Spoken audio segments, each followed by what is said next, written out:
Welcome to my yoga class. Today we're going to be starting with some core exercises, and then those are going to be followed by some flexibility exercises done by my partner. So the first exercise we're going to be doing is leg circles. So you want to start with anchoring your pelvis and your shoulders to the ground. You can start by bringing your knee towards your chest like this and extending your leg all the way. If your leg doesn't extend all the way like mine, if it's really tight here, as much as you can is fine. Once you have as much as you can, you want to bring, if it's, for example, if it's your right leg, you want to bring it towards across your body, towards your left shoulder, that side. And you want to go in a big circle that's clockwise. You can do this for about 30 seconds. And once that's done, you want to switch into your different leg. So this would be my left leg now. Bring it, extend it all the way up. And you want to bring this left leg towards your right shoulder in big clockwise circles as well. So the first variation of this would be to do smaller leg circles. So I'm going to show you now. So if your leg's out here and you can't go all the way the big range of the motion there is, smaller leg circles would be fine. As much as you're able to do, you want to always keep your pelvis anchored down. That's really the main part of this, is to work your glutes and make sure your quads are being worked out equally. So small circles like this would be fine. Same thing, but now instead of small circles like we were doing before, you want to have really large circles. So you can go all the way around like this. My leg's not straight, but preferably if you can keep it straight, that would be better. So larger circles like this, as big as you can. The next exercise we're going to be doing is a crisscross. So you want to lie on your back with your knees bent at 90 degrees and have your hands interlocked behind your head like this. Once you do that, you can extend your left leg out while bringing the right knee towards your chest.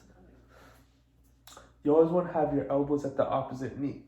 So if your left elbow is if your left elbow is here, you want to have it to the right, and when you switch, you want to have your right elbow to your left knee. The easier variation of this is don't move your arms. So instead of doing that, instead of moving crisscross with your arms, you can just keep your arms to your side. Make sure to keep your eyes staring at the ceiling. You can bring your knees toward it, and then like this, extend one out, extend your right leg out, and then keep that there. Again, left leg out, right knee towards your chest. So one other variation of the crisscross to make it harder is to extend the opposite leg to the full extension and bring it lower as well. You remember in the first one, we had our legs up at a 45, which gave us the glutes moving in here. When the lower the leg goes, the harder it's going to be. So you could still, again, want to do this, when your left knee is in, you want to have your right elbow here towards that, and like that. There you go. You want to have, instead of having it up here, you want to bring it a bit lower and extend it all the way you can. So the next exercise we're going to be doing is a type of side plank, which is we're going to be pulsing. So you want to start on your side with your elbow, and you want to have your joints stacked, your shoulder and your elbow joints stacked. The other point of contact is going to be your foot over here on this along edge.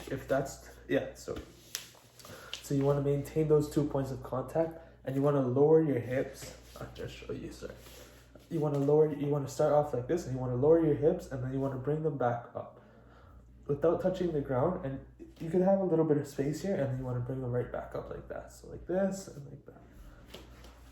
You want to do that for 30 seconds, and then you want to switch sides. So another variation you could do is, instead of having your feet on the ground, you could have your knees on the ground to lower the range of motion. Should just be like this. You keep your knees like that. You can kind of not see them, but like that. You would have your knees as a point of contact, and you want to make sure your elbows are stacking, elbow stack with your shoulder, and then it's a smaller point of thing. So your knees like this, and then bring your hips down, back up, hips down, back up.